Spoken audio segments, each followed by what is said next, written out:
Football fans, the Cricket Celebration Bowl is celebrating 10 years of crowning an HBCU national champion. A champion will rise at Mercedes-Benz Stadium on December 13th as the MEAC and SWAC champions clash in Atlanta. Join us for championship football, interactive fan experiences, and iconic marching bands. It's an HBCU family reunion that you don't want to miss. See who will be crowned the next HBCU national champion. For event and ticket information, visit thecelebrationbowl.com. For over 30 years, HBCU Image has been more than just an apparel store. We've been a movement, a statement, a legacy. We celebrate the pride, the purpose, and the culture that make historically black colleges and universities legendary. Whether you're a student or a lifelong supporter, our gear lets you wear your HBCU story with confidence and style. Because when you wear HBCU Image, you're not just wearing clothes. You're wearing culture. You're wearing pride. You're wearing purpose. HBCU. With over 25 years of serving our communities, Destiny Financial Services, a division of Global Life, is here to help you and your family through difficult times. From cancer care to accidental industries to cardiac care, we all know that there are times that you can't control what happens in your life, but you can be prepared to weather the storm when it comes. Call DFS at 877-300-8269 or visit the website at www.globelifeinsurance.com. That is 877-300-8269, or again, the website at www.globelifeinsurance.com. ESPN Events presents Red Lobster Band of the Year, a title reserved for elite HBCU marching bands. A season-long competition that culminates in Atlanta on Friday, December 12th. Drum majors, percussion, drill, auxiliaries, musicality. All aspects will be examined by the toughest judges in the world of college bands. 4 will qualify for the big stage, where national champions will be crowned. Follow us on social media for rankings updates throughout the season. And join us in Atlanta on December 12th. For event and ticket information, visit bandoftheyear.com.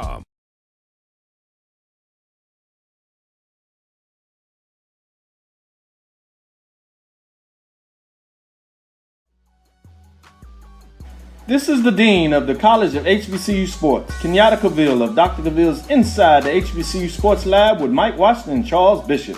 Come mix it up in the lab where the course lecture is in session every Tuesday from 6 o'clock p.m. Central Standard Time on Facebook Live, YouTube Spreaker, or the BCSN app, as we discuss all things about the HBCU sports culture, including exploring the week that was in the sporting HBCU diaspora, as well as the upcoming week of HBCU sports.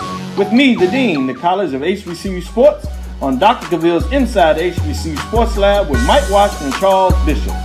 Course lecture dismissed.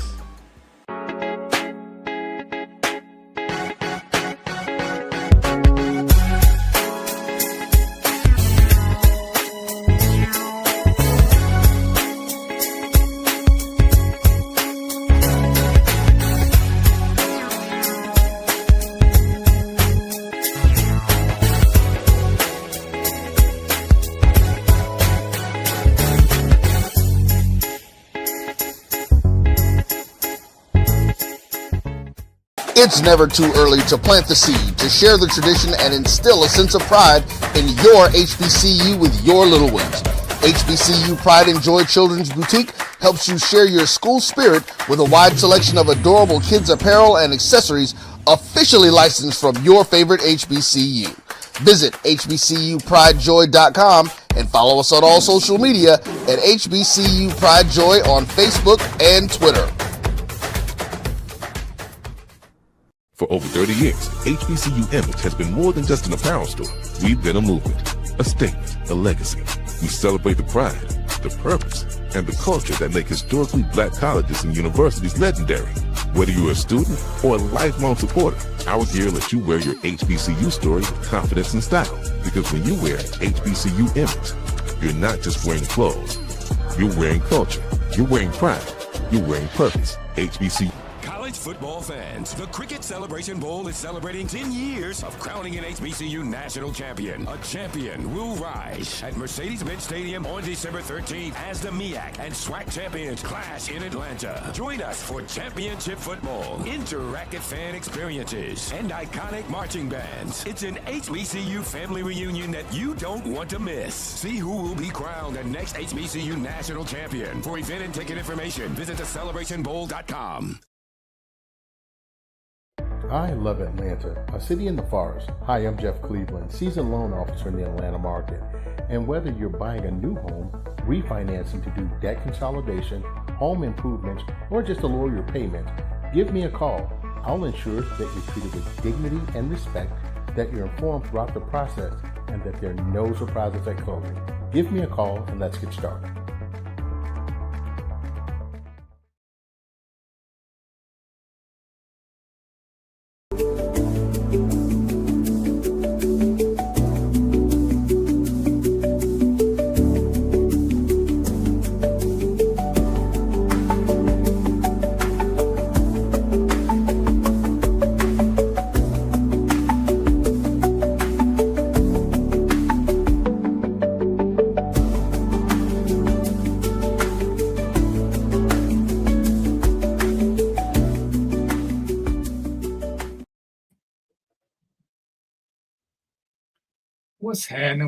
What's happening? Today is the 17th of December, 2025. I think, they say that I think, therefore I am. I think this might be the last show for the year because next week will be Christmas Eve, and I don't think we're gonna do nothing, but I'm gonna let the fellas decide. And then the week after that is New Year's Eve. So we're gonna see what we're gonna do. But here's my quick monologue because I see we got some surprise people because Chomo showed up, so we definitely got to get this going because I know he ain't been here in a minute, so he got a lot to say. But first of all, I just want to say how y'all doing. Happy holidays.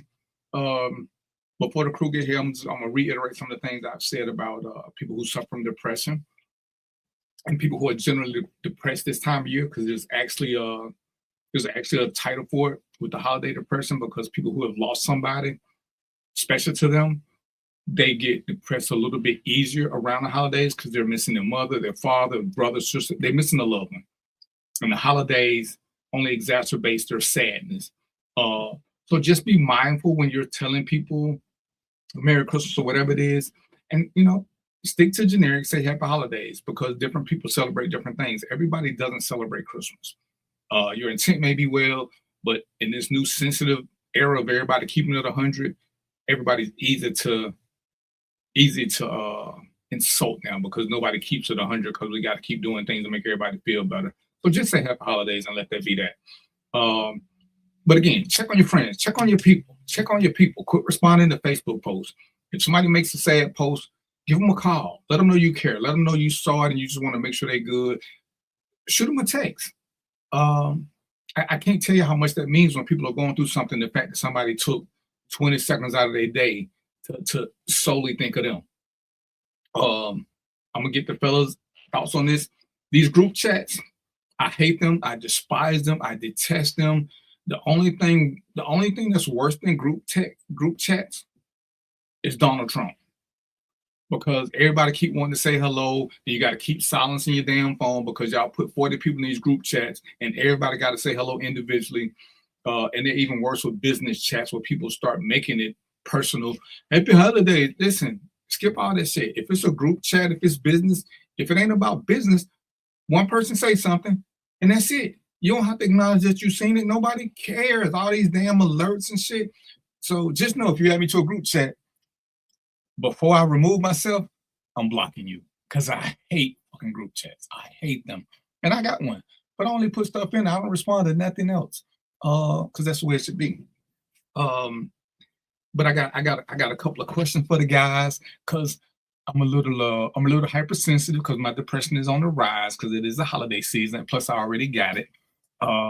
And I need some now that Jomo has shown up, he's the sensei. He's like Obi-Wan Kenobi or what's the little guy that know everything?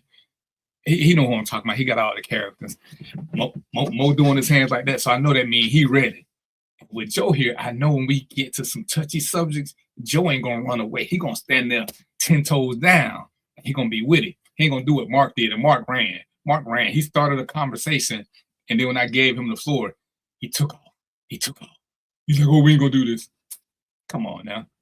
So first I'm gonna bring Joe, because Joe ain't been here in a minute. So what's good, my brother? What's good? What's up, brother? And his name is everything good? Yeah, all good. We was worried about you. You know what I'm saying? We was saying, ain't nobody seen you since Mark had been in Chicago. So we was, we was planning out up there. Me and Mo was gonna meet and just come and see, because we need to make sure everything was cool. So we didn't know if he had did something to you, or your wife thought that Mark was one of your real friends and she wouldn't let you come on the show no more because she thought we was all like Mark. So we was concerned. Well, let me tell you something. I don't know if you saw the picture of Mark last week with a slingshot, but I have never seen a slingshot with a high chair in the driver's seat.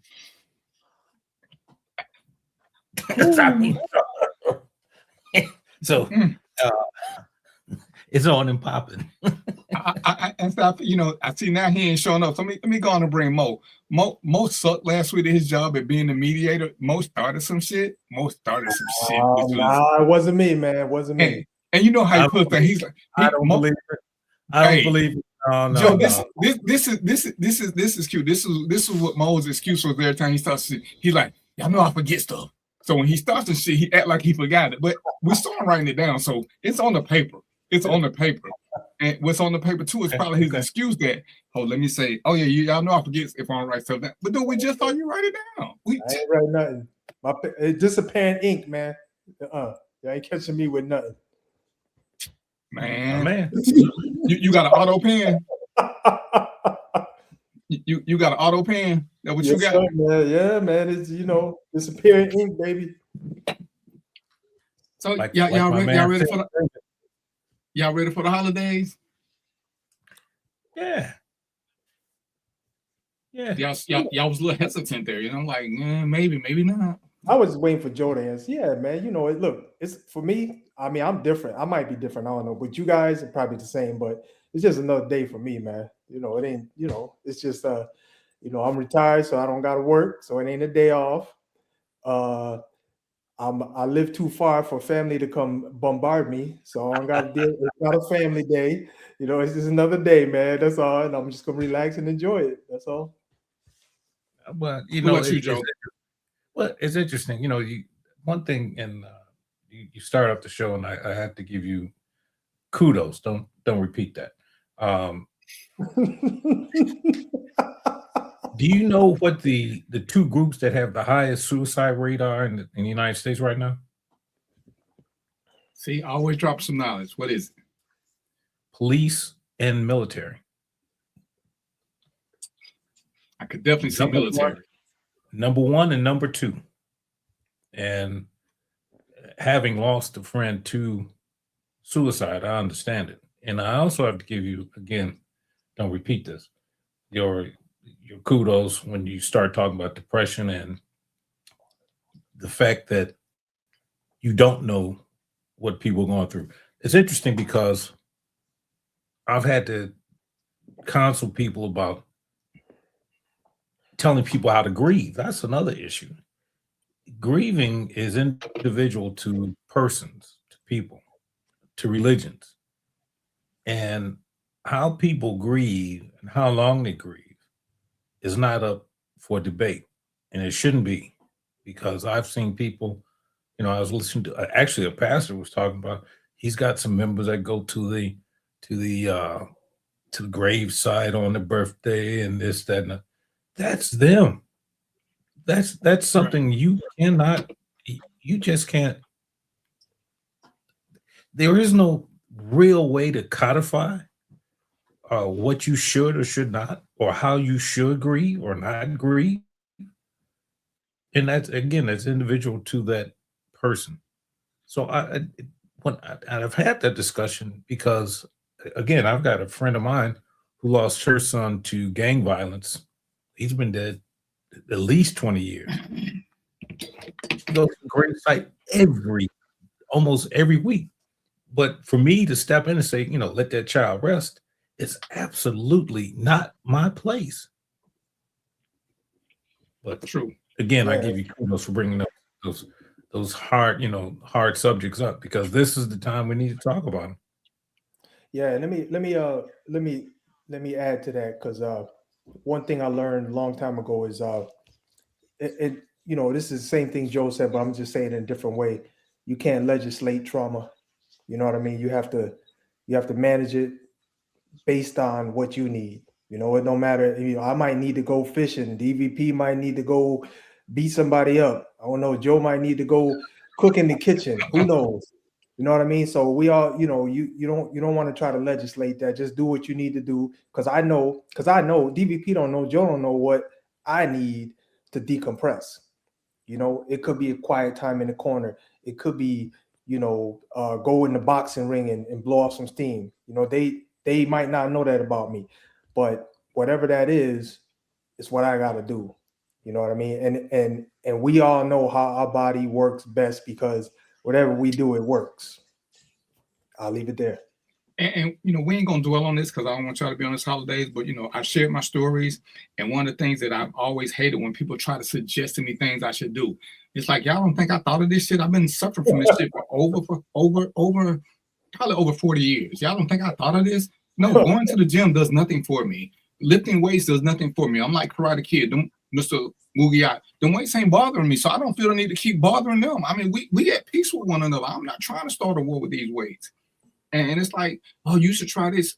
Listen, as Mo said, because I'm going to blame Mo, as Mo said, I should try violence. I think I would feel better if I just start choking the shit out of you. That would make me feel better, because then I wouldn't have this insane conversation. Right. And it's like,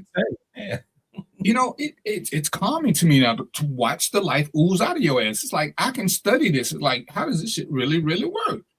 And one of the things, when I was 7, and I just remember this really clearly. As a kid, and we're talking about, I'm 7 now. I was never big into Christmas, just for different reasons. Well, when I was 7, I got my first, I knew what I wanted for Christmas. I wanted the Kung Fu group G.I. Joe. I knew what I wanted. The black one. My mom got me 2. And my mom also, her appendix ruptured. I don't know if y'all know what that means, but when your appendix ruptures, it's assault in your body. It will kill you. So it was like, yes. and if you know my mom was like chipper. She's a go-getter. She's always happy and shit. And I was in there playing with G.I. Joes, creating all my little scenes and shit. And my mom was nowhere around. So, I finally went in there. I was like, Mom, what's up? And she was just like, feeling down. I'm 7. I knew something was wrong. So I ended up calling her mom. Said, hey, something's wrong with my mom. She's just not this. She's not this. So I don't know who came and got us. But anyway, somebody came and got us. We ended up going to the hospital. It's like, the doctor was like, he's a good kid, 15 more minutes and it wouldn't have been nothing nobody could have did. So like from that moment on, I never liked Christmas. And I hate it when people try to tell me, oh, Christmas is this, Christmas is that.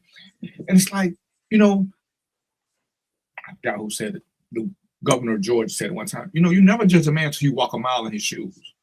No matter what you think you've been through, no matter what you came through, you can't judge people based on what you would do, because you don't have the experience they have, you don't have the knowledge they have. And, it's like, I hate when people try to say, oh, you should do this. Oh, well, you should be thankful she survived. Again, I would be more thankful if I could just put my hands around your throat and choke the living shit out of you and know I could get away with it. That would really make me feel better. But how you going to tell me how I should feel about Christmas when every year comes around? What's my first thought? This is the day that my mom almost died. Well, what do you really think can surpass a promotion? A vacation? What do you think? Once something is in your head, it don't just go away because you're somewhere else.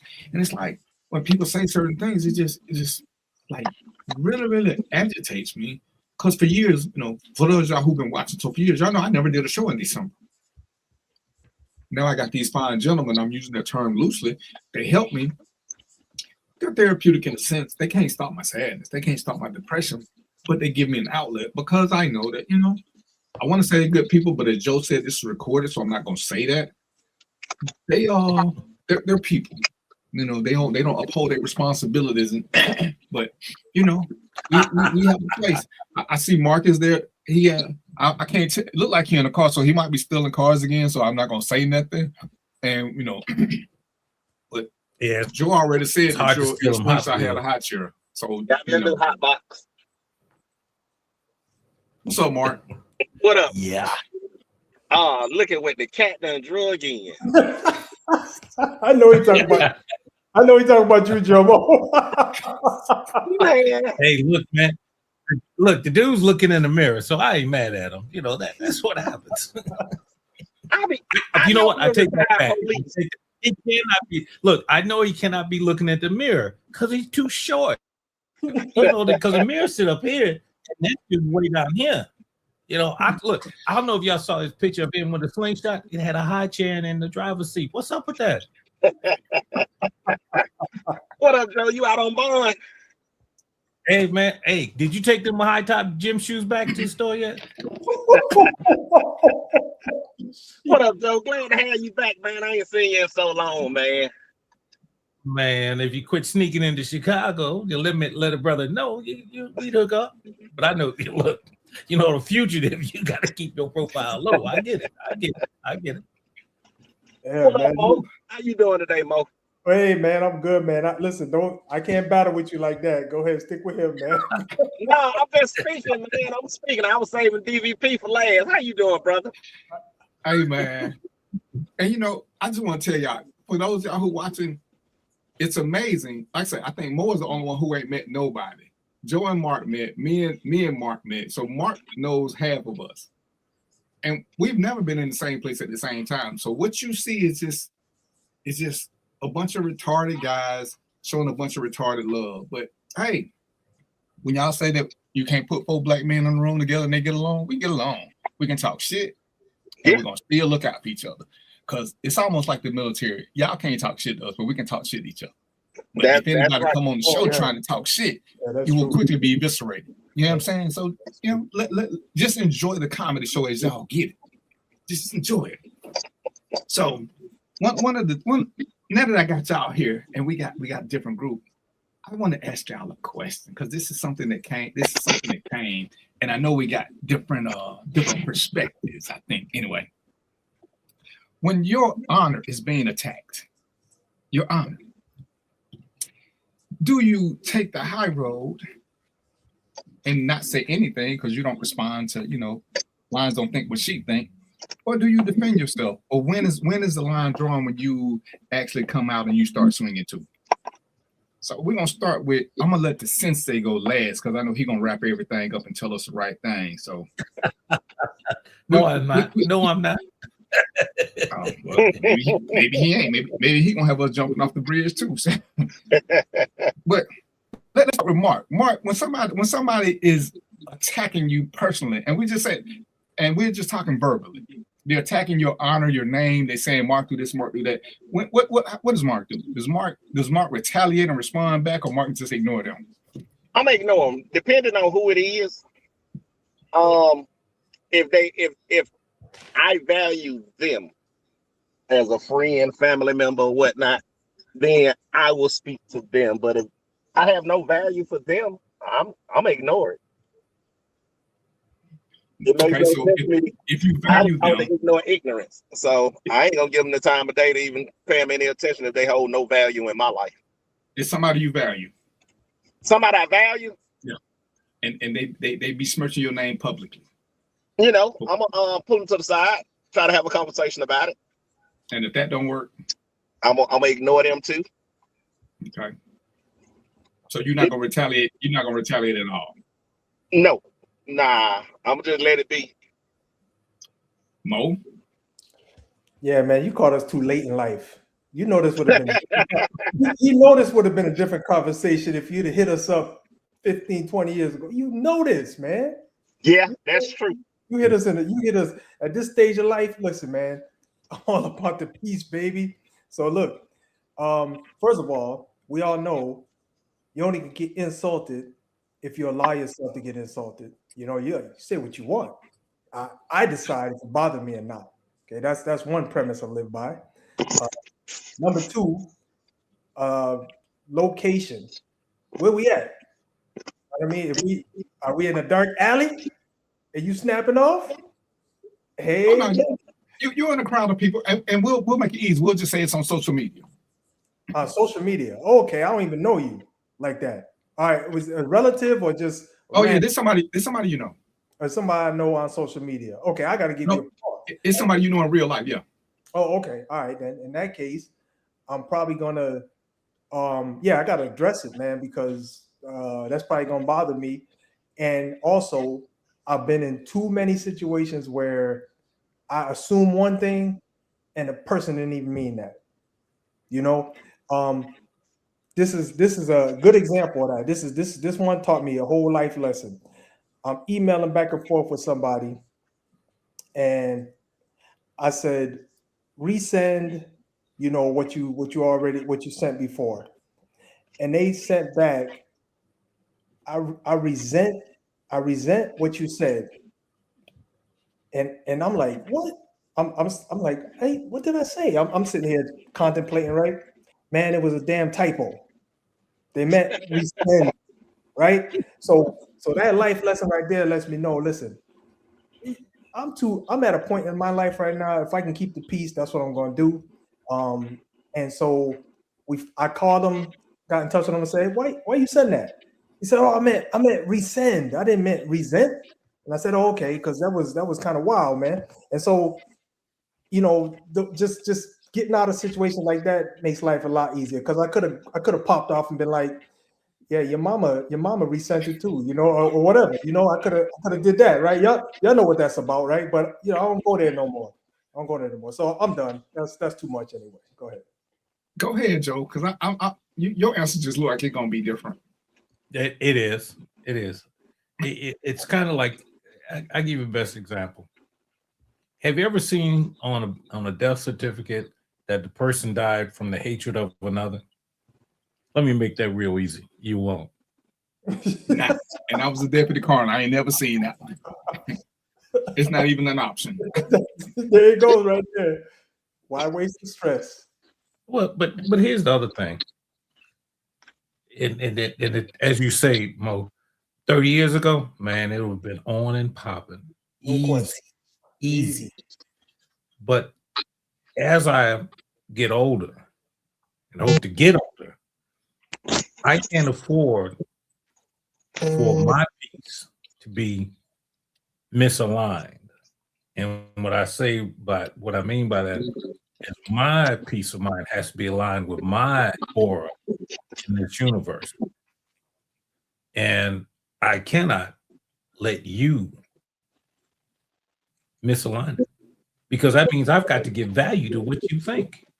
Thanks. Now, it's interesting, DV, because I've actually had that happen. I've had some people I thought were 50-year men turn out to be 5-second mother suckers. There's nothing that you can say. And what I found, particularly in being in the world of politics, is that no response is probably the best response, because then you wind up trying to justify, which in some people's minds saying, oh, he or she really did it. It's not a quandary. You have to leave that stuff alone. There's no way to win Who Shot John. There's no way to win the back door. And it's interesting, you know, because here's what's interesting about what you just asked. There's a book called Gossip Men. And what it deals with is how the Russians started this. Oh, first of all, most people don't know this, but the Russians were the first to employ spies. They came up with the whole idea of spy training, whatever else. It wasn't what you think. But what they came up with this thing was called disinformation. And one of the gossip men that was good at starting gossip was a guy named Hoover.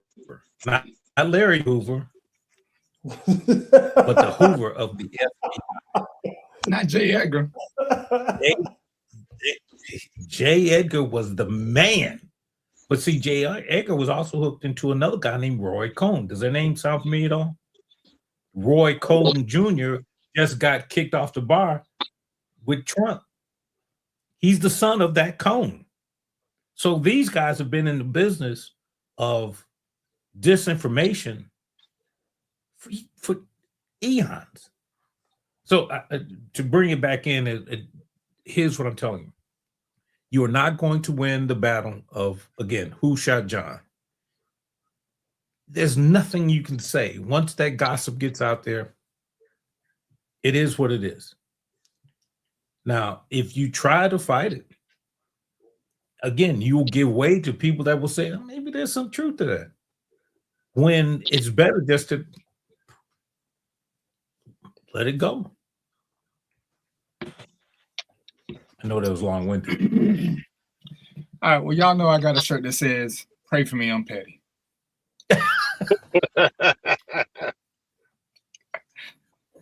And you know, I wanted I've been holding on to this because I needed for Joe to be here. Okay. Hey man, listen, does that come in a large, extra large? Because I need one of them. I need it in the size fat ass because I'm a fat ass. So just so you know. But you know what's funny? A client sent it to me. And I think they're trying to tell you something, but I like it. And it's like, you know, I get the whole thing that you shouldn't respond to people who are lower than you because then you go to that level. And sometimes you give what they say credence. And more importantly, sometimes you give them value because a lot of times people who talking trash to you or trying to bring you down, like I noticed this on Facebook, people will come to my page and say shit. And, you know, they'll try to tell me what I should or shouldn't do. And when I go to their page, there's no activity. But on my page, you know, I got lots of people commenting. I mean, this was back when I was on a regular basis. You know, I'm making a post. I got 200-300 comments. You make a post. You liked it. You made a comment. And that's it, you know. So you will come to my page and start some shit because ain't nobody talking on your page. And, you know, you may try to start shit on my page and I just ignore it and you'll post 2 or 3 times. And, you know, I don't delete shit. I just, because I want you to see that you're being ignored. But every now and then I earn my king. I earn my crown. Because every now and then I just feel the need to go ahead and let's just, what's Mortal Kombat? Finishing. Just let me go ahead and finish it. So it's been a personal struggle for me when and when not to respond because the hood in me wants to respond. The hood in me, and I tell people, you know, they say, you a bullet. I say, yeah, but I only fight bullies. Everybody else just kind of don't matter. So if you don't have bully tendencies, you might actually get a W because you're not there. And when I'm doing certain things, it's like, well, if you don't rise up, I'm just not going to pay you no attention. But every now and then I find myself in the depths of hell and everybody's above me. So fuck them all. Let's go. You know, and I'm sure y'all have heard this phrase. You ever heard people say, oh, you mess around me, I could be your worst enemy. And I'm like, you must not know where I come from. My worst enemies do really vile shit. You don't qualify. All you can do is say a bad word or two. I know a guy, not other guy. I know a guy who set a girl on fire at 12:30 p.m. while she was sitting on the porch in the project. See, him, I don't want to make mad. I don't want to make him mad. He set her on fire and walked off and dared anybody to say anything. He's the worst enemy. We're going to always be friends. Always. He's the only somebody that when he was locked up, when he say, man, can I get an extra tray? Bro, no problem. You want an extra tray, you want his tray. Because you set a chick on fire, player. We not net. He's like, you ain't got to be scared of me. We cool. I appreciate that. It don't negate the fact that I'm scared of you. Because setting somebody on fire in public at noon. So when people say, oh, I can be your worst enemy, I bet you can't. You don't even get to be top 1,000 because all you can do is say some pretty words. No, I hurt you with these words. Well, see, I'm like Mark and Mo and Joe. Well, we from the hood. There's very little that you can say that's gonna hurt my feelings. there's very little you can say. What you gonna say? I got a big head. You gonna call me ugly? What you gonna do? All this shit. You know, we come from an era where we weren't sensitive and we got joned all the time. Sometimes you win, sometimes you lose. But more importantly, sometimes that shit was straight out funny. You couldn't even defend yourself because you was laughing. I done heard some of the best your mama jokes. They were hilarious. Oh man, they don't talk about my mama. Well, hey. So, you know, it's one of them things that I was struggling with. It's like somebody was doing this, like the fighter in me wants to fight. I want to fight. Let's get this party started. But the adult in me who doesn't get a lot of time was like, yo, they call me by my government name. It's like, let it go. It's like, that's some bullshit, call me by government name. And it's like, so I'm just gonna put it out to the fellas, and whatever they say, I'm just gonna kind of roll with it. Even if I hate all y'all for y'all answers, I truly hate y'all right now for y'all answer, because I need for somebody, Joe, to step up and say, swing by the swing. But it's like, at some point, you know, it's like, well, when should you defend yourself? You know, when they put their hands on you. Well, see, now, here's the thing, and I'll tell anybody this. I've been in 2 shoots. I've lost some fights. You know, and if you find a policeman that said he's never lost a fight, don't fuck with him. I mean, don't mess with him because he ain't telling you the truth. Sorry. But I will also tell you this. I had to tell the guy, I said, listen, man, I've been threatened by professionals. You don't scare me. And he didn't. And they meant it. Hey, right. I mean, hey, man, so you going to do what? Okay. Stay right there. I'm going to bring somebody. Let me bring my spokesman over here. And speak on your level, okay? And we can talk about it. But like I say, I've been threatened by professionals. I've been shot at, spit on, talked about. You know, so it's not. What else is left? You can't call me fat because I am. You can't call me. I already acknowledged it. Yeah, without a doubt. I mean, I'm Mark's brother. I mean, what the hell? So poor, broke. I mean, those can hurt me. Those hurt me when you call me poor. Nah, you really don't poor. You know, you like yank my chain. You fat, poor mother sucker. Now we got to fight. But to your point, you know, unless they pulling pistols, and even then, you better be careful because you might, if you don't get the first shot off, the rest is mine. Because I know how to write people. Now that's the other thing. Yeah. Fact. Let me add this. Oh, go ahead. Let me tell y'all a crazy story right quick because Joe brought this up. Yeah, y'all know I did undercover work, right? I actually talked to a guy on the phone for like 20 minutes who took a contract out on me because he thought I was a contract. He thought I was a killer. So he's telling me, because nobody knows who I am, and I'm listening to him tell me about it. He's like, well, I can't tell you much about him. We just know he's a black guy. Don't nobody know who he is. But he just doing this, and you know, he's a son of Satan. And I'm laughing because the dude is talking about me. And I'm like, damn, you know, all I did was lock up some people. Well, he just did, and he just happened to be he was mad because he was a preacher. And he was selling drugs in a house across from the church. So as people would park and come to the house to buy drugs, you know, we use the church parking lot as a staging area, and we towed all the cars. And he just thought I was late for doing that. He'd be towing cars on church property. And I was like, you're a drug dealer. Well, this is what I said, you know, when he went out to the contract killer. But he got my number from one of his crackheads. And he called me and he was like, I don't know his name. You know who he worked for, but he ain't got no pizza. It's like, you really want me to kill myself. And I was like, this is so cute just to talk to somebody about killing you. And you brought it up. I always remember this story. He just told me how it was, and he always had to believe it. I think somebody got on. We getting feedback from somebody. I don't think it's me because it's Mark. Mark what? It's Mark. What? Look, if something go wrong, it's Mark. I'll give it. I What it know is. exactly what it is. Go ahead on. Hey man, I want to add this. So, man, I keep hearing that. We know Mo, there's you got another- them two. Yeah, I think it's you, Mo. Somebody got 2 sessions. Ah, there you go. How about now? Everybody good? Yeah, it's good now. Good. Okay. Yeah. Okay. Not no more. No, I still hear you. What y'all say? How about now? It's good now. Oh, okay. All right. Hey, what it is, whatever. I just wanted to add. Oh, no, it's still there. Who's that? Is that you, Mark? Oh, Mark's on mute, so it ain't Mark. So we got to go around the horn, man. DVP mute, man.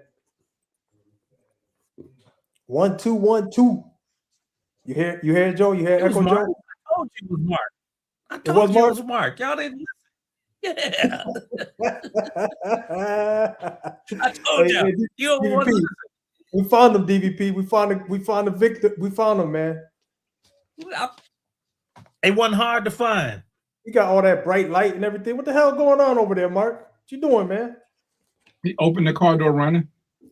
Hey, so Get that hot car you stole. the stuff I wanted to add to that discussion is I wrote it down so I can remember. See, he writes shit down. I had to, man, because I'm gonna forget. One thing is I got high expectations for myself. And so one thing I know I do this for myself. I get upset, I get angry at myself for reacting a certain way. And I must not be the only one to do it. I see Joe Mo shaking his head. And I'm disappointed at myself because I allow somebody else to take me out of my a space that I didn't want to be in. It took me out, and that really pisses me off. I'm like, how do I let these people take me out of my my place of peace? And then the other part is I don't like getting angry because it takes me way too long to decompress. Way too long. I mean, we talking days, man. I could be mad for days. It's not good for me, man. I know that. So if I can, I'm avoiding anger and problems at all costs. I just want to throw that out there because that's something I got to deal with on a personal level. It's called self-actualization. It means, without the big words, it means that you understand you. And believe it or not, if you look at most religions, all of it is about self-reflection. How do you come to peace with yourself? And that's really about it. So the fact that you understand you, man, the battle is winning. You're winning. Right. Right. People, and I agree with you. I used to get, and I still do it, when I find myself going to that dark spot. And believe me, DVP, I'm with you. There are some very dark places, and I hope I never go there again. And if that beast ever gets unleashed, you'll see me on the news because they'll say there's some fat black guy doing some craziness. And he's up in some tower. And y'all can't get him. So it ain't going to end well. But have I been on that edge? Yes. The thank God that I have a family and friends that are able to bring me back from that edge, that actually taught me self-restraint, that actually showed me that what others do I should not let what others do affect me to the point where I would A, lose my freedom, B, do something stupid, C, play into their hands. And if you put that into a whole mix, there it is. So y'all acting like I'm the only one who got bonds people on speed dial. Is that what y'all trying to tell me? Oh no. I keep bond money with me. No. I didn't. I got bonds men on speed dial. Hey, Jomo got a bond. Jomo got a bond budget. Yeah, I do. Look, I have a surety bond, as they say. I live in a state where there's no cash bonds. Wow. So you've got to do one of two things. Either you got to be able to talk your way out of it, at least till you get a court date, or be able to put up something to say, well, maybe I can flee to Argentina. But now understand something. Black folks, you ain't going nowhere. The only place you can run to is LA, Lower Alabama, because ain't no other country taking your black butts. Mm-hmm. Everybody, see, just as a side note, everybody here got some place to go if something happens. Everybody but you all, us. White folks can go to Ireland, Russia, even China if need be, South America. Where you running to? Where you running to? I got to hook up in Saudi Arabia. You ain't got hook up for nothing. You are still at. Hey, I lived over there for 6 months. Yeah. I made sure I garnered some friends and some people in high places. Yeah, okay. Know enough area to get me out the country. Yeah, okay. Yeah, your name is Ahmed. Yes, like mine is. Right. Yeah, okay. All right. They'll know as soon as you open your mouth, it's over with. He's not one of us. No. He go over there talking that old game. Can I have some hot tea, sir? Right. Yeah. I'm from Georgia. Of Saudi Arabia? No, ain't no Georgia in Saudi Arabia. Punk. Russia? Georgia's Russia? Right. Oh, he's a black Russian. I spent time over there. I garnered some friendships. I learned enough to get me back and forth. I got the little wardrobe. So just in case. Just keep your mouth shut. You're right. Oh, I got you. Look, all three. Well, I don't know about Mark, but they pick him right out. But he go over there try to steal some cars and stuff, and they gonna get Mark can go to Willy Wonka and the Chocolate Factory, wherever that is. He Boy, yeah, I know I can hear y'all, right? Oh no, we didn't know that. Yeah, I know I can hear y'all. But it's true. I mean, if you think about it, everybody got a place to run but us. And even if you had a place over there, how you gonna get there? Yeah, I'm passport ready, and I got my fake ID. I learned that from being a cop. Keep your shit. All the little stuff they gave you that I said I lost. I'm not gonna say nothing else. I'm done. And Joe, you missed. We had a really good show a couple of weeks ago. We talked about Kwanzaa. I was really hoping you was gonna be there because Mark, against his will, did some research on Kwanzaa, and he bought in because he didn't want to buy in at first, but after he did it, because we was talking about it in this economy with so many of us going broke and not having money. Why don't we celebrate a holiday that was meant for us and doesn't cost us an arm and a leg? So we talked about some of the principles of Kwanzaa, and we collectively agreed to, you wasn't here, that it's something that we should practice more than these 7 days that is celebrated. We should be practicing this year round in our communities. What happened? Mark, you all right? Mark froze up. I know. He said, "What the?" and he froze. I know, man. What's going on over there, Joe? man? You got him on speed dial. Hit him up. Make sure he good. But yeah, what do you think about Kwanzaa, Joe, and us trying to embrace it as a community? And here's the problem. Do some research into Karenga first before you start diving into it. And see, I have a problem with Karenga. That's the guy who invented, right? Correct. Yeah, Dr. Karenga. And just like, let me just start with this. Let me say this. All the disciples of Jesus had a proclivity. Let's just call it that. They had a failure of sorts. But what was Judas's failure? Anybody want to take a shot? You talking to 3 heathens, 3.5 heathens? Yeah, 2.5 heathens. Yeah. But we are heathens. There are heathens in life. But here's what my thing is. Judas's problem was that he was a hypocrite. And it turned out that of all the failings, Judas was the greatest. The problem I have with Karenga is that it was hypocrisy. Now, do the ideas, Mojo, whatever, have semblance? Yes. But the way it was brought forth and the person that brought it, I had problems with it. Well, and like I said, because I did research into the messenger. Actually, the messenger is definitely questionable. The message is what we were more so talking about. Like I said, because I actually looked into it, and it's like, yeah, you know, he's not the what they say. Even a fool says something smart every now and then. It's like, you know, I like the concept of it. 1,000 monkeys can type the Bible. Yeah, okay. So and I bet you at DVP, I bet you did a quantitative analysis against what you were brought up, you know, through, which is Christmas holiday, right? So when you do a quantitative analysis against you know, Christmas, and you look at this new thing, listen, it's probably not even a comparison. It can't be half bad. And to me, what I looked at, like I say, even when I was growing up, my mom had made something so simple because I was a smart kid.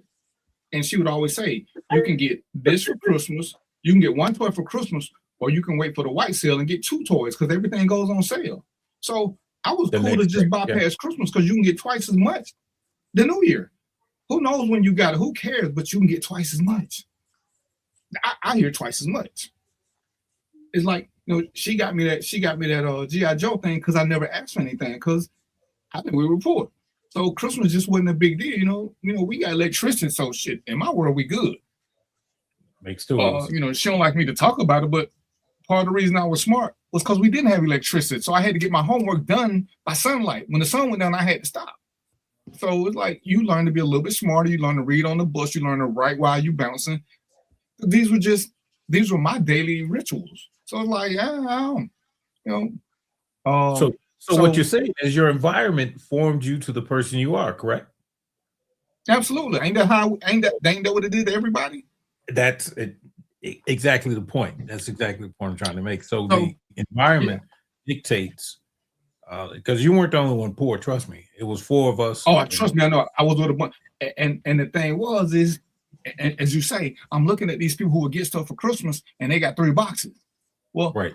Us poor people, I had 7 boxes because I could wait a week till the prices went down. I wasn't caught up in the commercialization of that day in particular. It's like, you know, when everybody returning stuff because it's the wrong something and they got all these sales, and I was convinced. But as I got older and I saw how people were going broke for one day, it's crazy. And I get, you know, you want to do this and you want to make your kids happy, but I'm thinking, you know, are your kids happy with toys or are they happy being homeless? Hey man, let me chime in on that, DVP, because you hit something I think is very important. And I don't know if it's just us hood kids or maybe this is a global thing, but for me, you know, that the timing was not important. Like you said, I don't care if it's on December 25th because I didn't have nothing in the first place. So guess what? If it come on December 28th, you know, they could have told me anything. They could have said, listen, this year we're not doing Christmas. Matter of fact, this happened a few times. Ain't no Christmas this year because ain't no money or whatever, you know. Fine. It was no big deal. So none of the adults in my house had to get caught up in the commercialization of Christmas to get me something on December 25th. Didn't matter to me. You know what I mean? I ain't have nothing in the first place. So if it came, you know, because it's a predator holiday, right?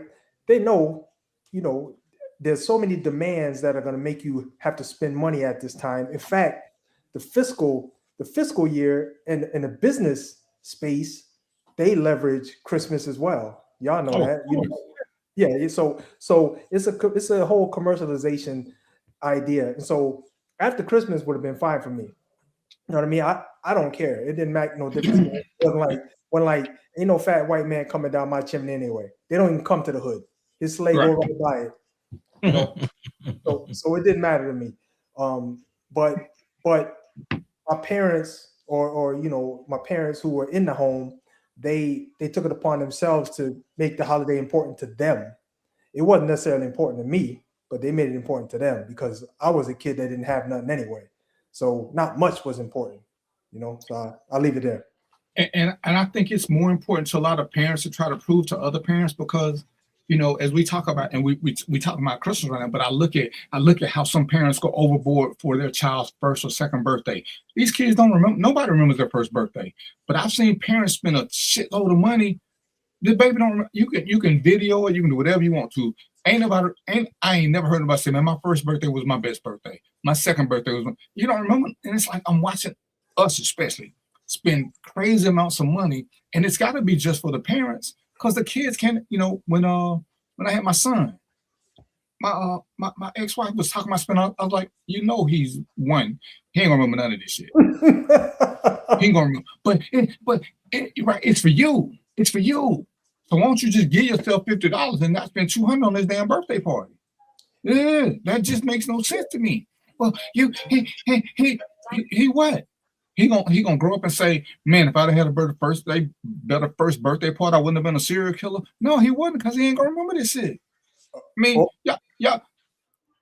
Mo, do your kids remember what they ate the first time? Do they remember them? They don't remember diapers. They don't remember none of that shit. So why do we spend so much on it? And it's for us, and we keep saying we're doing it for the kids. We're doing it for the kids. Well, kids only know what we expose them to. So if we don't expose them to this commercialization, do they really get caught up in it? Right. Yeah, no, it's a pass down.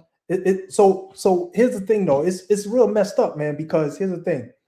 The holiday calendar has this day on the calendar. So that means it's recognized by, you know, the powers to be, by the government, right?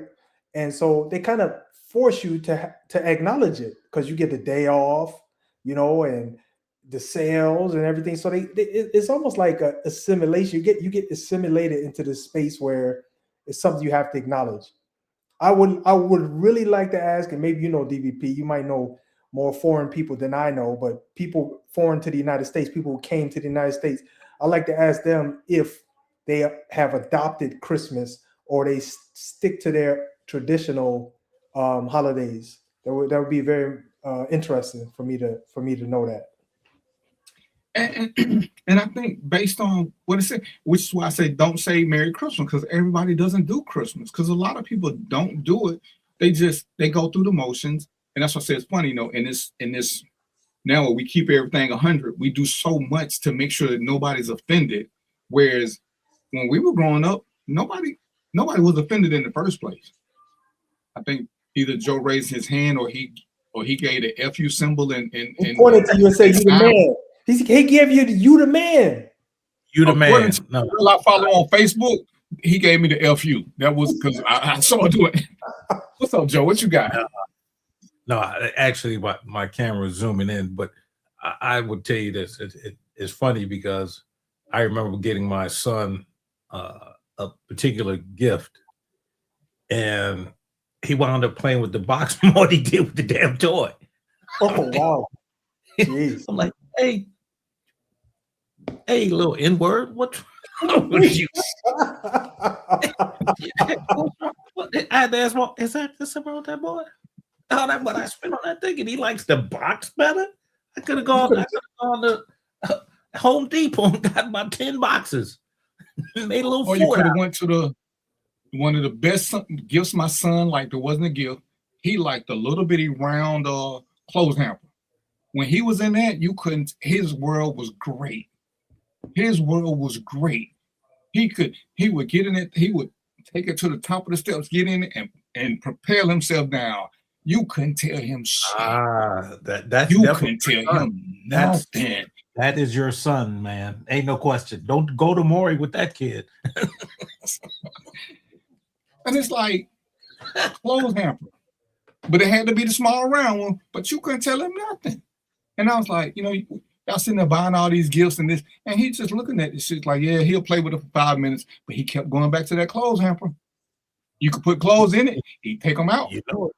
Take it to the steps, hop in, and boom, down the steps he would go. My mom watched him one weekend, and she was like, something wrong with your son. I said, what'd he do? She said, He took the box. You know, old people when they break a box down.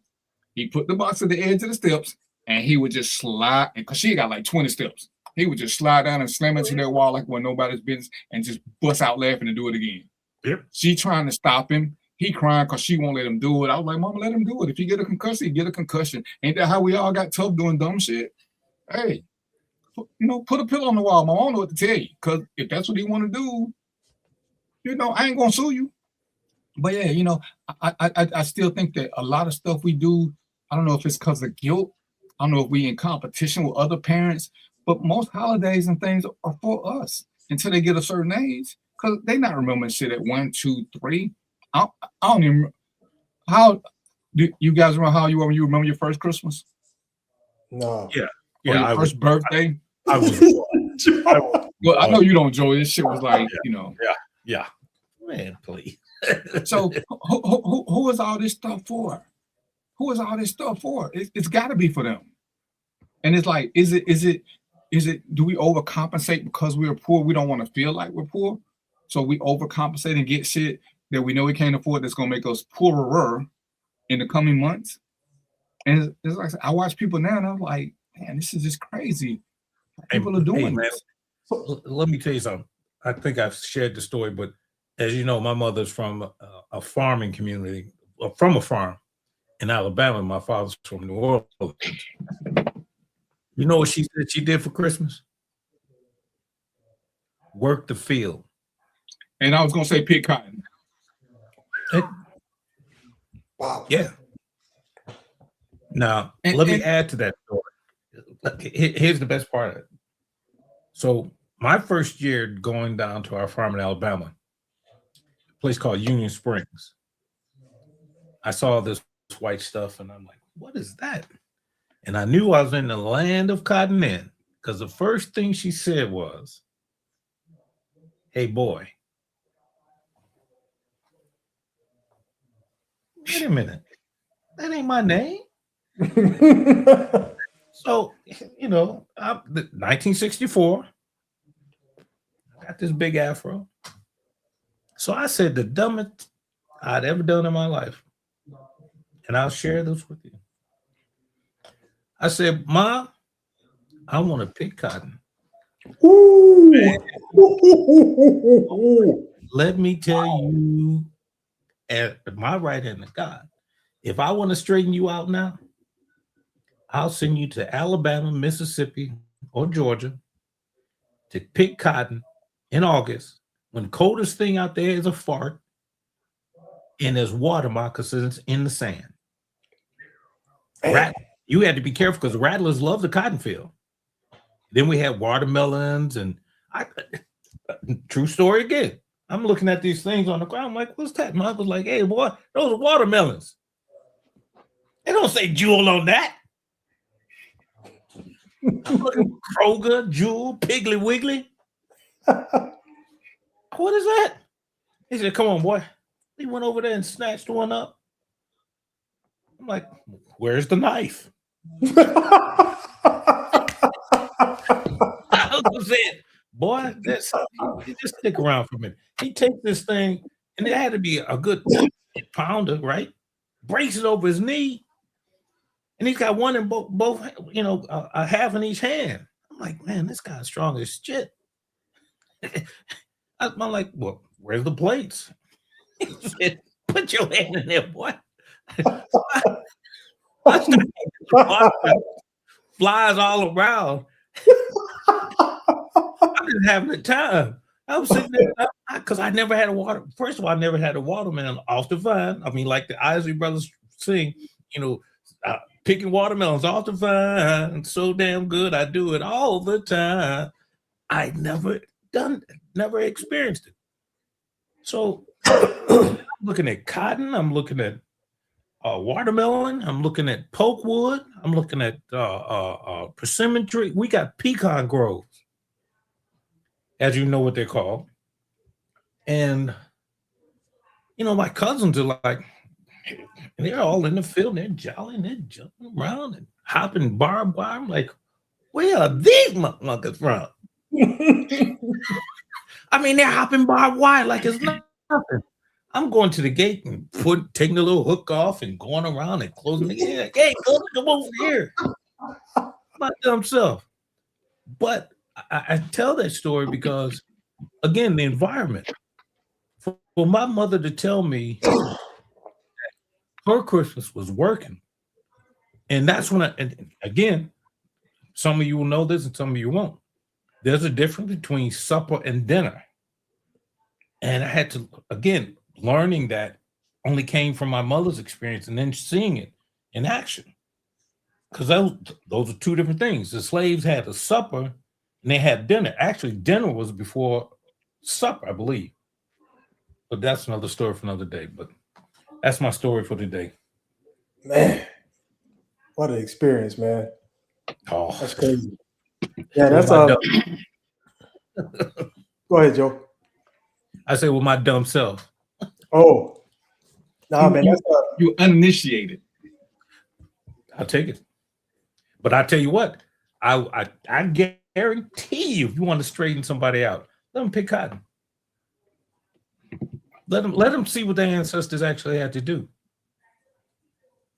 And maybe I'll put some pictures up next time. I'll grab them because we had on our farm at that time. We still had some of the slave houses up, and when my mother told me the story how my grandfather brought the family out of slavery, they kept the houses up, and then they started telling me. And for those who don't know, this thing called eminent domain. My grandfather was able to buy 350 acres in what's called the Black Belt. It's the richest farmland in this country. It runs through Georgia, Alabama, and Mississippi. It's the most fertile land in the country. Well, they stole half of it. The county came in and wanted to put in a highway because at the time when I first went down, 65 was not even built. In order to get south from Chicago, you had to take 41. 41 would go south, actually runs all the way Florida, all the way up to Canada. And 41, and then it turned to some other stuff, and that's how you got to Georgia also, was 41. But listening to the stories, understanding, and then when I hear these young brothers talk about, oh, I don't vote, my vote don't mean nothing, we ought to take you out right now because you're an absolute waste. I think we should do at least a show on the importance of voting. Well, you could expand that too, Joe, because what you're saying is important because perspective is everything. You know, we have the lived experience of going through that. You know, just the story you just told right there. That right there shaped how you see things and how you do things, and you know, makes you move in a certain way. Well, these kids today didn't have that experience. They don't know what that's all about. So that's going to shape how they move and how they think. So that's why it's important to always go back, do some research, understand your history, because it's going to help you make a better holistic decision, is what I say. And you know what? Because now that y'all said it, we're veering off my little sheet now, because this is what we're doing, random thoughts. It is random. And what we don't give enough credit to, if I'm sticking with what Joe and Mo said, and this is something that's been said more than once, we don't give enough credit or recognition to the crack era. As we talk about all these new kids, they weren't raised by their parents. We were raised by our parents. When the crack hit, we don't realize it's like in the wild. When they talk about the elephants and how the hunters are killing all the bull elephants, these young elephants don't know what to do, so they just run amok. That's what's happening now. Most of these kids now, most of these adults now were raised by kids. They weren't raised by their parents because their parents were their parents, and the ones before them came up in the crack era. So most of the stuff they got was self-taught. They had to teach themselves this, that. So they don't have any. Their history is being with drug addict parents. Their history is being with parents who would sell them to a man for sex. Their history was a lot of things that most of us really don't. You know, we listen to Joe's story and we laugh. We listen to my story and we laugh. We listen to some of the stuff that us poor kids went through.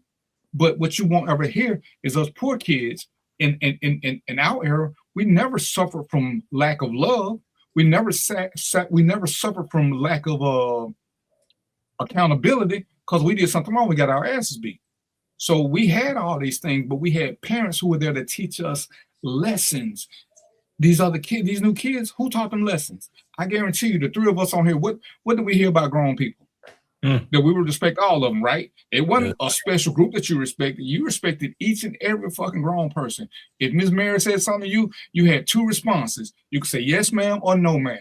But I'm gonna tell my mama was never a response, because that right there will get you straight to an ass whooping. Straight. At least three. But what do these new kids talk? What do you hear these parents saying? Don't nobody talk to my child like that. Right. Do any of y'all ever remember hearing anything like that from your parents? Ever? Nope. Ever. You can't talk to my kid like that. And it's like, but we gloss over what the crack era did to us. We'll talk about desegregation. We'll talk about, them closing the projects down. But what hurt us more than anything was that crack era. That crack era had a serious effect on how blacks especially, and we'll include people of color too, but how blacks especially start growing up, because who taught them how to do things? Everybody was equal in that era because the parents were mentally stunted or absent. So who taught, you hear about all these kids where the oldest raised the family. The oldest was the mother. Whoever the oldest, or the father, whoever the oldest was, they had to take care of everything because mom and dad were crackheads and stuff. And we don't give that it's, and credit is the wrong word, but we don't recognize how it damaged us wholly. And it damaged us generationally. Because like I said, everybody we're dealing with now, I will guarantee most of the people that Joe locked up in his career, I locked up in my career, their parents came from that crack era. So they had no form of discipline or knowing right from wrong. They were basically in survival mode all the time. Thoughts? Yeah. I think just got that one. we go for it. Oh, okay. I'll just say this real quick, but this could devolve into a long discussion. I don't want to do that. I just got to make this comment though. But from basically what DVP was saying, just want everybody to remember, the parents that had to deal with that crack and all those issues, that was a psyop, folks. Look it up if you don't believe me. You don't have to believe me. It was a psyop, and so it was done deliberately, and the kids suffered because of it. I posted some years ago about some of the atrocities that the government had done to us, and I had people tell me, "Oh, I don't believe that," and I had to post where I got the information. Yeah. For instance, there was a program where they sprayed the projects in St. Louis with a cancer, a form of cancer, sprayed the whole project. Wow. And that's just, I'll send you the article. And that's in addition to the Tuskegee Airmen. That's just some of the stuff. But let me step away just for a second. I just got to step away and let my wife in. I'll be right back. Sure thing. And I just on what Joe Mo was talking about with the Tuskegee Airmen. So there's proof that actually happened. You could imagine all the other psyops that occurred. That wasn't even a psyop, but that was a deliberate infestation of humans. But I mean, and it didn't stop. And Theodore, we're gonna come back to you, sir, because when Joe get back, we're gonna answer your questions. But even when you look at what Robert Kennedy was saying about the COVID vaccine, they wanted to give blacks a different vaccine. Yep. Because our immune system is better than white people. So he wanted to give us a lesser vaccine because this is still going on with lots of America. It's the stupidest shit I ever heard, but it ain't that old school. It's not that old school. There's still lots of people out there, and we have to be more attentive, which is why, and we're gonna actually do a show. We're gonna do a show to talk about the importance of voting, because I still don't think we get it, no matter how much the evidence says. They keep trying to take our vote from us. So it's clearly got to be important. It's got to be important. If it wasn't, why do they keep trying to take it from us? Why is it they won't pass a law that we have the right to vote? It's still an act right now.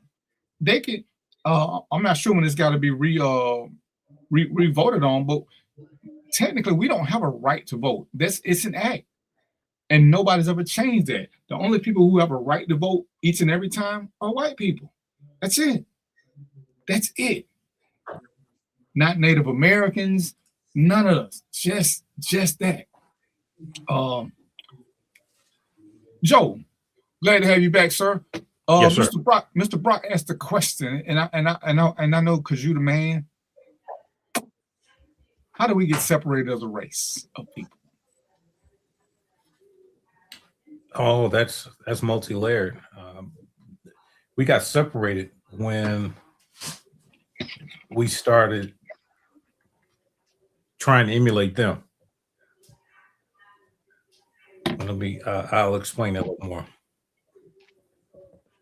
The whole infliction of the narcotics into our community more than anybody else's, that's also something we have to look at.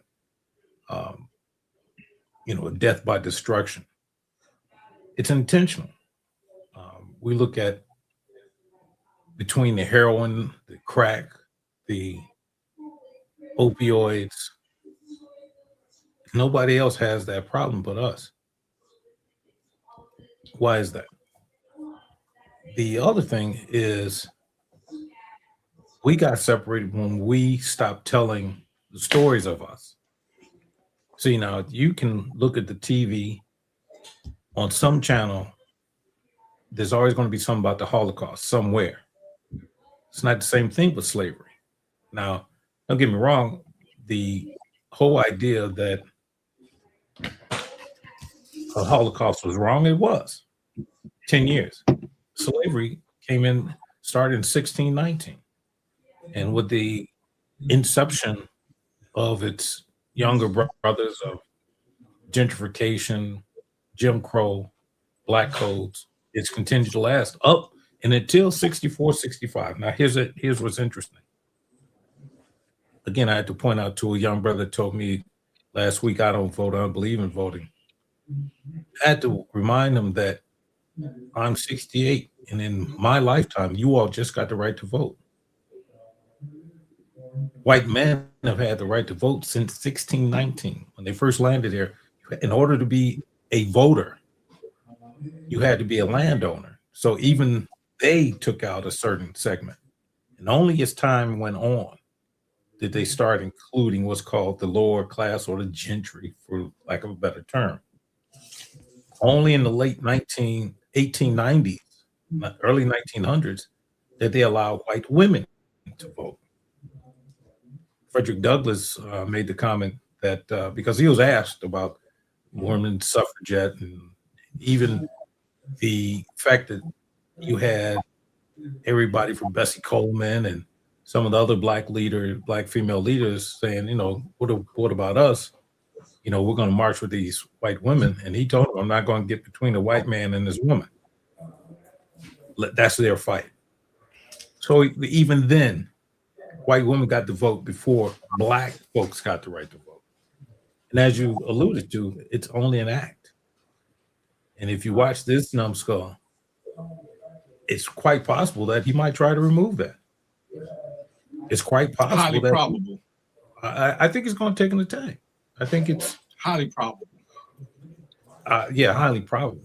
A lot of people want to say that, oh, no, he can't. Well, so far, he has violated most of the covenants of the Constitution. Separation of church and state, separation of a whole lot of things. But see, the other part of that is this. Complicity is indeed a crime too. And when you have the Speaker and the Supreme Court, for lack of a better term, being go along, get along, and co-signing, well, now you have a problem. So, but again, that could be, that's a whole show. And I just wanted to hit on that right quick because we're going to do something. And as I was looking and I saw something that was crazy and I knew it, I was just hoping I was wrong. The last slave was freed in 1963. So it ain't like it's been the timeline we keep hearing. This is docket 1963 is when the last slave was freed. 1963. And it's like, you know, sometimes you just gotta say some of this stuff out loud to really understand where we are. And you know, we look over a lot of things. And Theodore, the crack epidemic, I don't think we all faced it in the same way, like I say, because you know, we lived through it, but I'm not sure how old you are, sir. But with us, we're old enough, and like I say, we had our parents in our life. Or at least a parent that loved us. We didn't suffer from love. The kids that grew up in the crack era, at best they might have had grandma, but she was old. She couldn't keep up because our grandparents couldn't keep up with us. But we had a respect that these new kids don't have. We had parents who were not our equals. To this day, I'm willing to bet that if our parents, everybody whose parents are still alive, will still call us child, will still act like they running shit.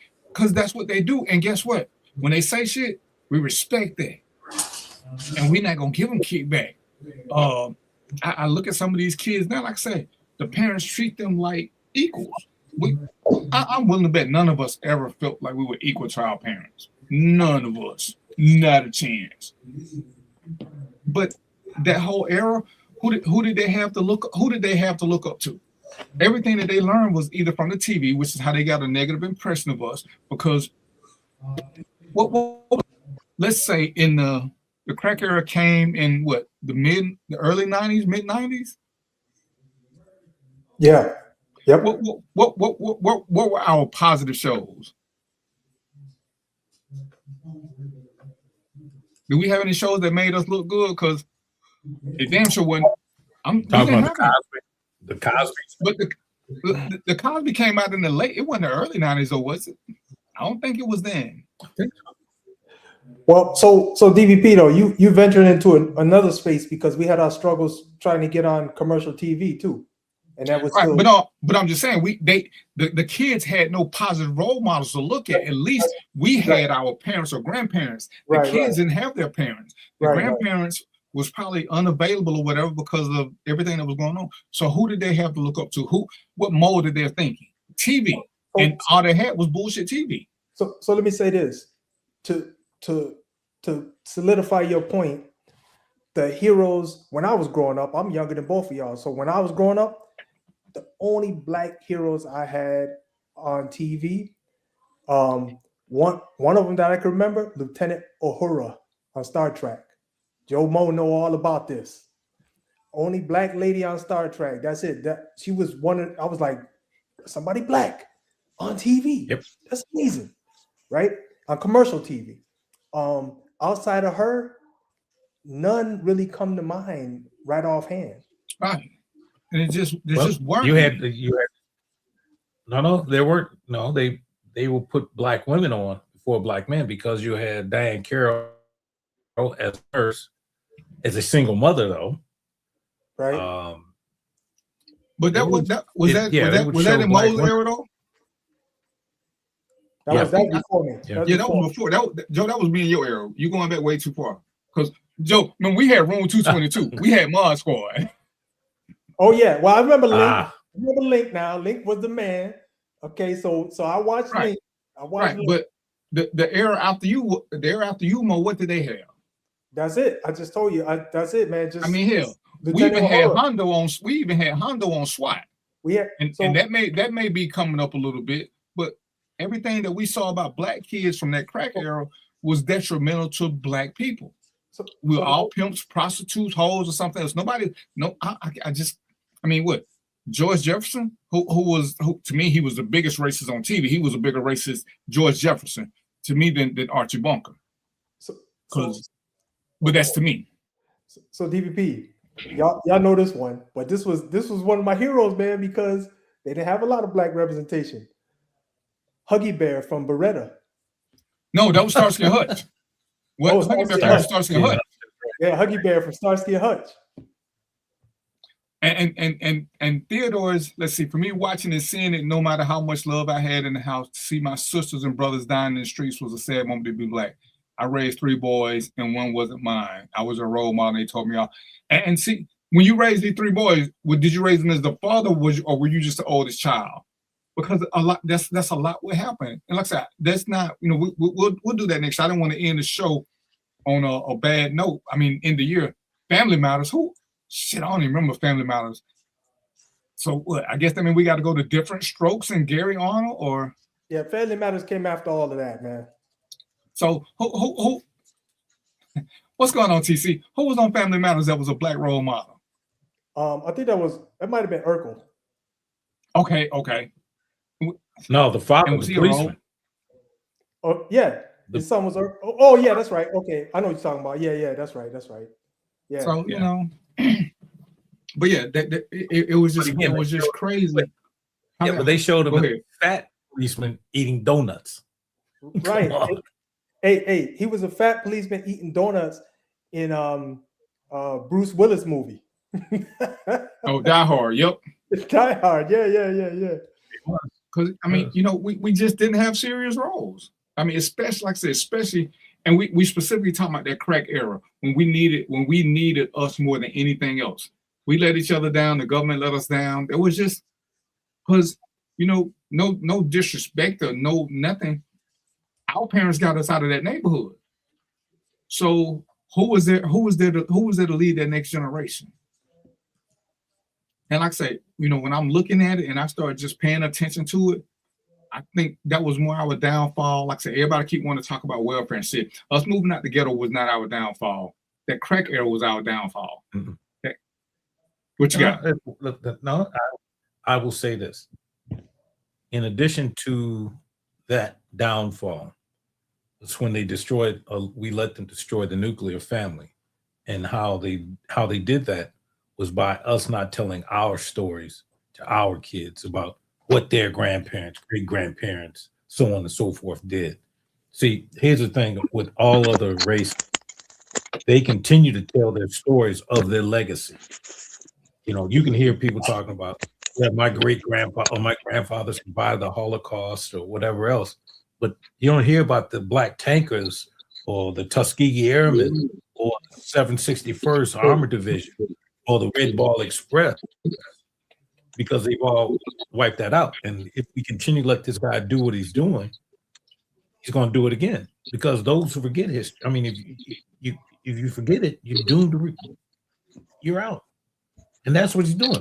He's closing the door on, and it's not even a narrative. It's the truth.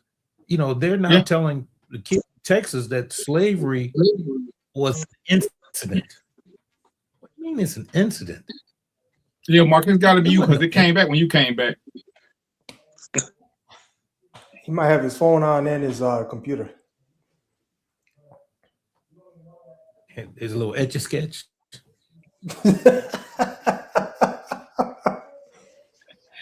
Yeah, and as you look at this president, I mean, he's rewriting this. He's telling the Smithsonian what to do. He's making everything political. And it's crazy. I was listening to one of the conversations that him and his people have about.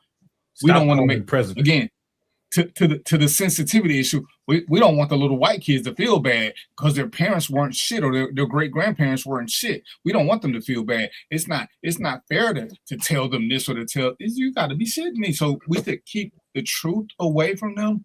So what again? But again, as Joe said, and we're gonna do a whole segment on it next year. The importance of voting, because we're getting these people in and we don't do shit about it. We come with selfish intent, not looking at a big picture. Because I still see people trying to say, "Oh, he's done this, he's done that."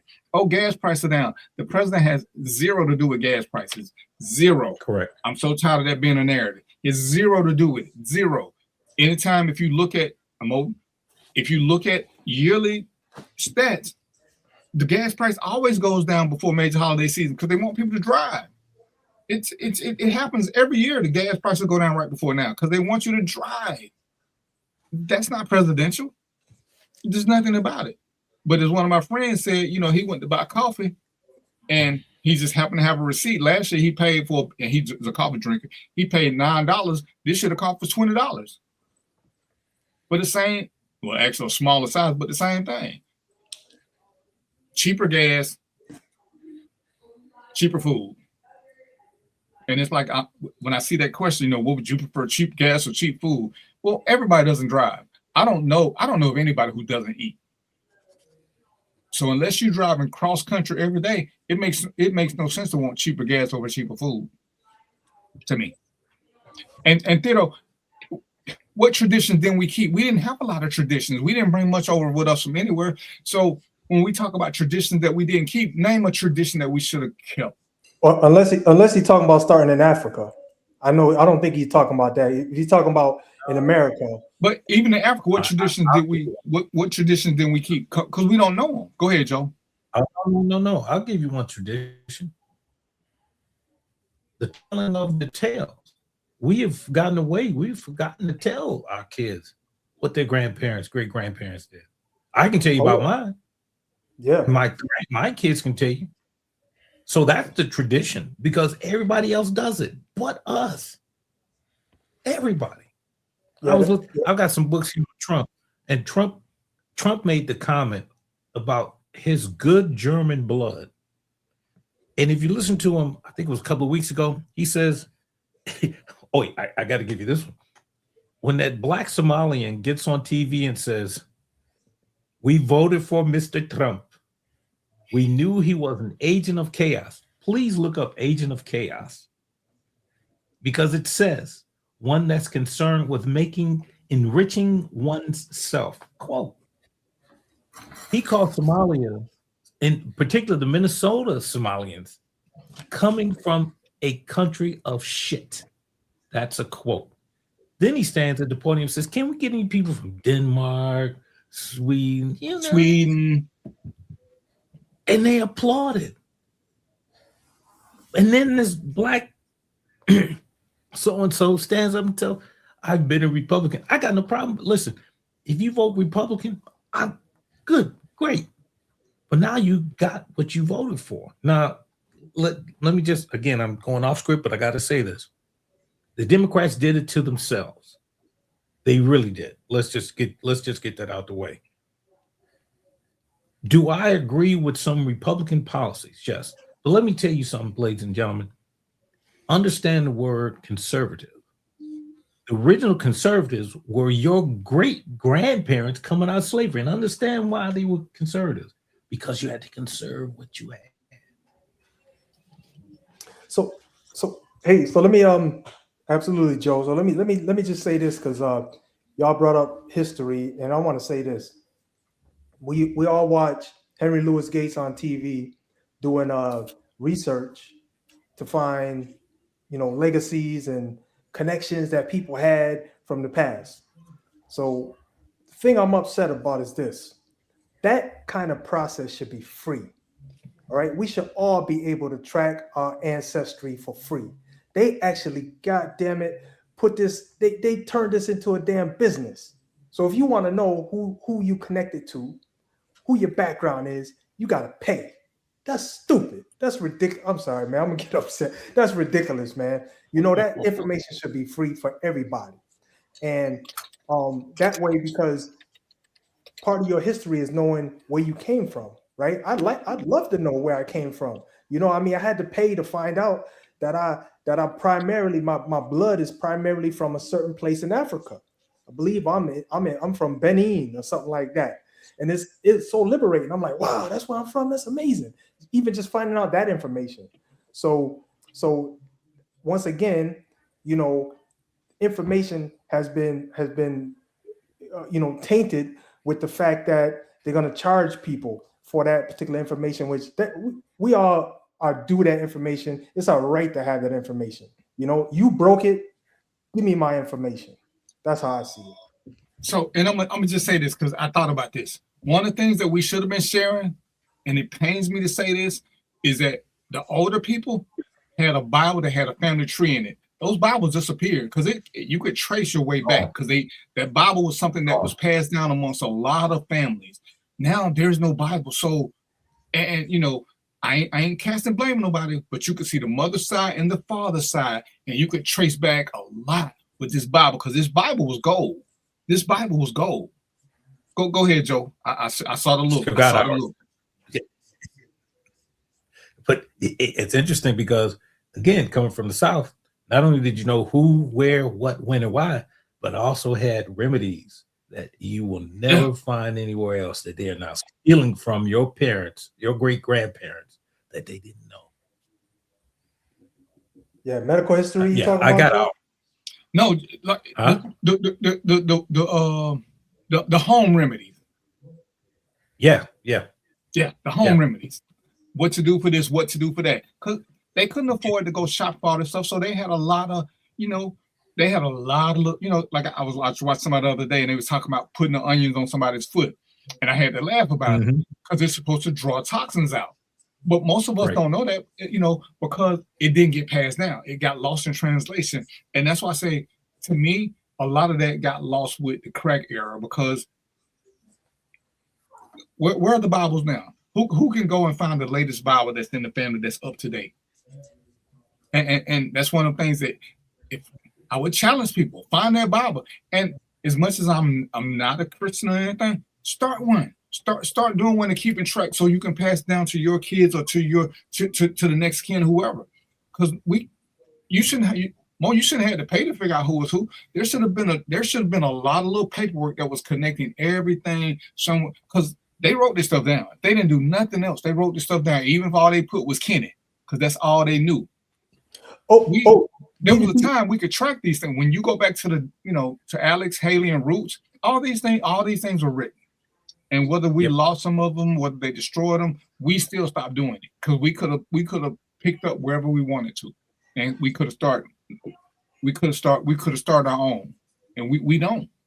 So go ahead. Okay. Sorry. I didn't mean that. I was just gonna say no. So the stuff exists, and you're right. Yep. We did write it down, because when I did my search, I saw a register that either my grandmother or my grandfather had filled out with all the kids in it, and one of the kids was my father.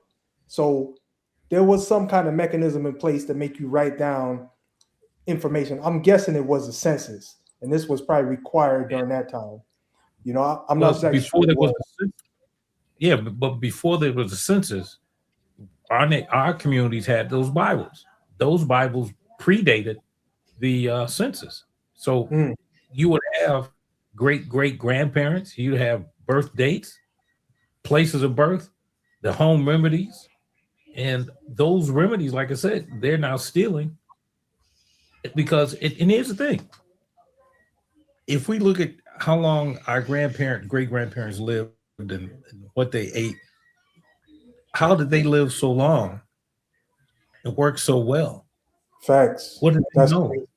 Yeah, that's crazy. And our lifetime is now what, 60, 62, 63 expectancy? If that.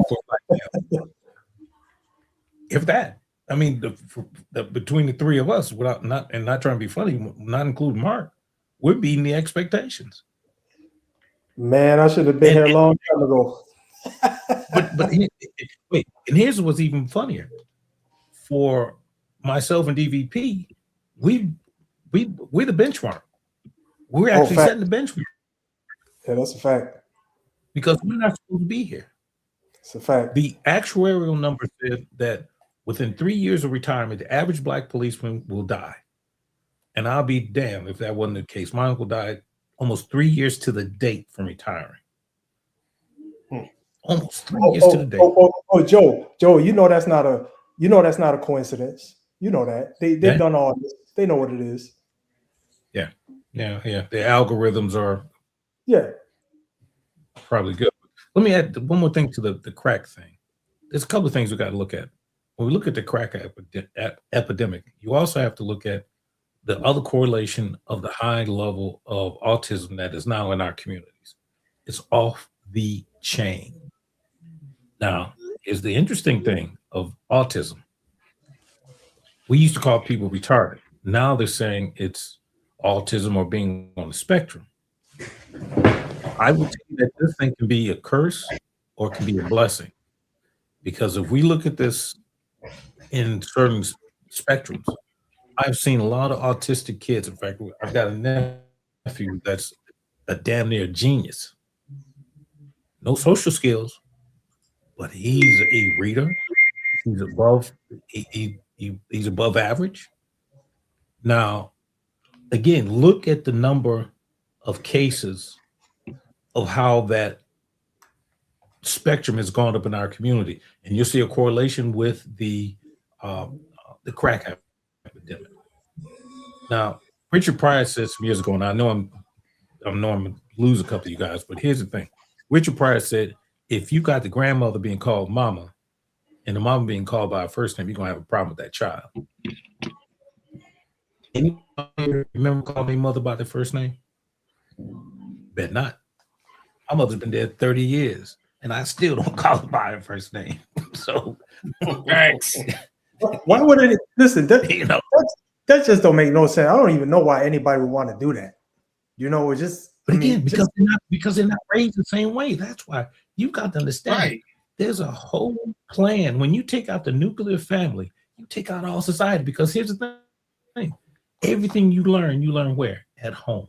Your social skills, your mores, morals, all come from home. So if I take out your nuclear family, I can dictate where your society goes from there on. Yeah, understood. And it goes back to what I was saying. To me, during that crack era, parents were friends with their kids. We never had that issue. Our parents, I mean, not friends, they were peers, they were equals. Because, you know, even we go back to Joe's era, my great grandparents' era, where you got our great grandparents having babies at 14 and 15, they still weren't peers with their kids. They weren't equals. This new generation, like I say, you know, you say, oh, you can't talk to my child like that. I'm the only somebody who can talk to my child like that, because you got people who are trying to be equal. We never had that issue. So to Joe's point, when grandma becomes mom becomes sister to her own child. So they speak on a first name basis as equals, because the child is taught to respect this person, but this person is my equal. Well, your mom is your equal? Well, that's not my mom. Well, it is, but her name is Debbie. Well, what's mama name or grandmama? They don't know, because she's grandma, big mom, nana, whatever, but you ain't never finna mess around and call her by her name. No. I mean, we know it later on in life, but we ain't never called, man, what's your grandmama name? Grandma? She got a real name that people call her? Her name Grandma. Yeah, well, what do her friends call her? I heard somebody say Jackie, he answered. I don't know who they was talking to, but every time they say Jackie, he jump up. So it's like, you know, but that, like I said, that thing, and Theo, I don't know you, but yeah, I blame a lot of that on fathers. I do, you know, but as a black man, and I think most of us will agree on this, you know, just a little dissent, but we keep wanting to be the kings and leaders, but we keep denouncing that role, because you can't be a king and a leader. What time is it? We don't get deep into this, but if I have a child with a woman and I think she's not doing a good job, well, it's my job to go back and get my son, not go back to social media, wherever, and complain about she kicked me out, because she can't kick me out. I have a house. I don't know no man that ever got kicked out of his house for the government. See, we got kicked out because we were living with her in the projects. See, that was on black men. That's a responsibility that we don't want to accept. You know, when you go back to Claudine, my favorite movie that describes it all, what did James Earl Jones do? For the longest, he was staying down in Carol in her apartment. And they got tired of the welfare man. What did James Earl Jones say? Pack y'all up and come with me. So guess what? Then the welfare man didn't have nothing else to say. So as men, all these grown-ass men who want to claim to do this, stop going to live with her in the projects. If you can't bring her out the projects, then leave her alone. But don't complain, oh, she kicked me out. No. The system kicked out because she can't have you over there not contributing to shit. But we don't want to accept that responsibility, and guys get mad. Oh, bro, you want submission, you want to be the king, you want to be the head of the household in her place. That shit can't happen like that. You got 3 strikes against you. What you contribute? Oh, we want to go half. So she's staying in the projects paying little or no rent. You can't even take care of her $60 a month rent. Well, to me, you ain't shit dude. But, you know, and all of us, each and every one of us can sit right here now and look everybody in the face and say, we ain't got no kids. And there's no way to prove that we ever had kids, because we see this from a lot of dudes. When a woman has a kid, pretty much everybody knows. There are lots of men who swear they ain't got no children. Karl Malone, found out about him. Jesse Jackson, all these people would love children. But I ain't got no kids. They denounce single dads at some point. They hid behind the Bible at some point, but they was ancient ass dudes. You know what you was doing. That's on us as men, and I hate when we keep blaming the women for this because we got a choice on whether or not we stay or go. We got a choice, and we were supposed to do a show on emotion. Go ahead, sir. But isn't that part of the hypocrisy we talked about? Yeah, but being a hypocrite. Exactly. And we're gonna one of the topics for the day was supposed to be on emotional intelligence. We're gonna save this for another day. But Theodore, until black men start holding black men accountable, which is part of the reason, you'll see us talking a lot of shit to each other. But let one of us falter. Joe, let me fuck around and make a mistake. Joe gonna be on my ass. Joe gonna be on my ass. And that's what we do because we hold each other accountable. We don't have to agree on everything, but what we ain't gonna do is we're not gonna allow one of us to be a hypocrite on this show. Be like, hey, didn't you just say so? You can't have it both ways. You can't pull a Eddie Long. You talking about gay people, but you living a gay life. No, sir, that's not what we gonna do. If you gay, it's okay, celebrate that, but don't try to talk about them on the side and you living a dual life. If we want to be the head of the household, we want to take back our community. Joe, Mark, Mo, tell me, what black man right now stands up for us? Mark, you know one? Nah, we had Kevin Samuels, but he passed. Mo, you know one? Please, Joe, please. And I don't want to right put now it out there, but do we have anybody that stands up for us and what's right? Like what's the lady Jasmine Crockett, a fucking firecracker. Sometimes she don't her presentation is a little much, but where's her male counterpart? You don't even see them pushing her to the top. Hakeem Jeffries, what is he doing? What being Trump, what is he doing? So when we looking at people who will stand up for us when something is going wrong, why is it we doing what we've been doing for the past, I don't know, 100 or so years? Man. It's always a woman who's standing up. It's always a black woman who's standing up for us more than black men. Now you done just lit a fire because that I've been on that for so long. You look at Cory Booker, you look at the rest of these so-called Negro leaders, and absolute zeros. So the I love it when these cats talk about all the warrior spirit. Well, so far you a bunch of stepping fetches because the warriors are wearing dresses. Now, if you think I'm lying, here's what I dare any one of you to do. I want you to look around the country and look at the number of black women running for office. Then look at the number of black men. And even when you just look at the black men. What are they standing for? We in Georgia, we got Raphael Warnock. Where has he been? He's a preacher, man of God. So where is he? And it's like, damn, Marjorie Greene, who is not one of my favorite people, even though she's trying to cross over, she got more balls than most of these black dudes. She will stand up and call people out. These people not calling nobody out. We got women who are consistently doing it. I mean, it sucks. We got to go way back to MLK. We got to go back to Malcolm X. We got to go back to Marcus Garvey. We got to go way back to find a true black man that was a true leader and spoke out when it wasn't popular. As big as a fan as I am against Joe's wishes of Obama couldn't stand out. And I blame that on us and other factors, but he couldn't stand up and call wrong. But these other guys, they didn't care. They did it. So now we got Jasmine Crockett doing it. And you don't see, and I'm okay with a woman doing it, but why aren't these men standing up behind them and pushing them forward? Because Joe, Mo, I'm gonna take Mark out because Mark don't know if he in a serious relationship or not. I don't want him to get beat up. But did we not have a woman behind us pushing us sometimes when we didn't want to be pushed? And it was working our nerves. I see Joe muted himself, so I don't want to get in trouble. But did we not have a woman I'm here because but did we not have a woman who pushed us? I said some real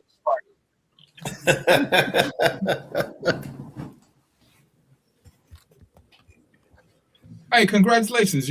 How long you been married, Joe? Wait. Theodore might have you beat. Theodore been married for 27 years. How long you been married, Joe? 32. Okay. All right. Sorry, Theodore. You tried. It was a good shot. Mark. Joe got you beat by 5 whole years. So what you got for me, Joe? What time? 7:42. Man, wait. We got time for one more controversy.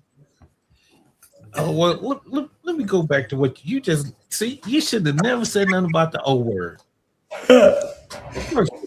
You should never have brought that dude up. But let me just say this. When he had the opportunity, he had 4 shots, not 1, not 2, not 3, but 4 shots at the Supreme Court. All he could find was 2 Hispanics, one of whom's gay.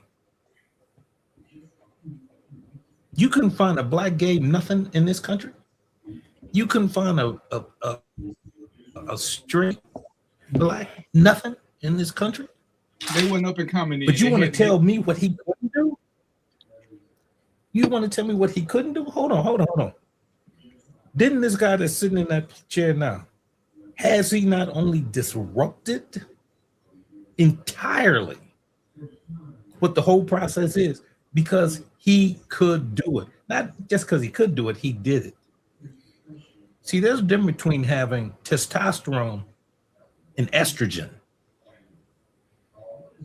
Now, if you want to say that this guy did something for us, I'll ask you this. In his 8 years, and I understand his little, as I say in the TV, his speechifying, I get that. And he's the president of all people, not just black people. In that process, can you tell me, please, exactly what he did that benefited any people on this panel or anybody you know?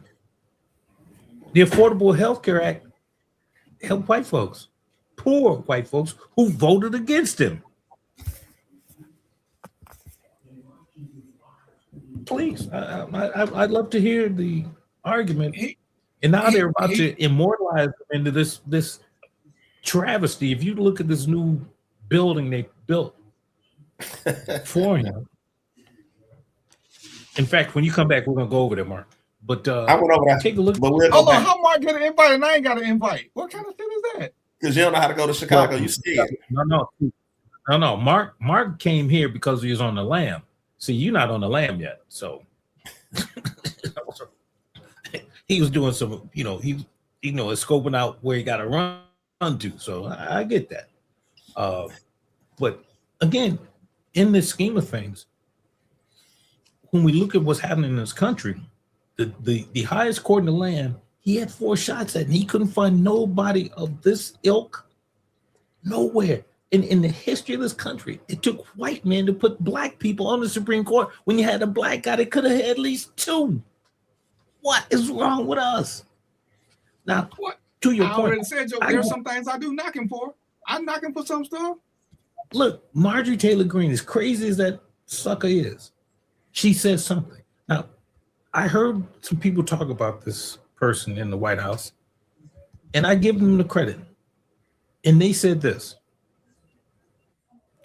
at least he says it and he does it. Now, whether it's legal or not, well, God only knows. But he does it. So for an educated black man, did he lose the testosterone? Because now you're all big and tough now that you're at the White House. You're a billionaire now. So what platform is he working off now that's going to help us? Please, enlighten me.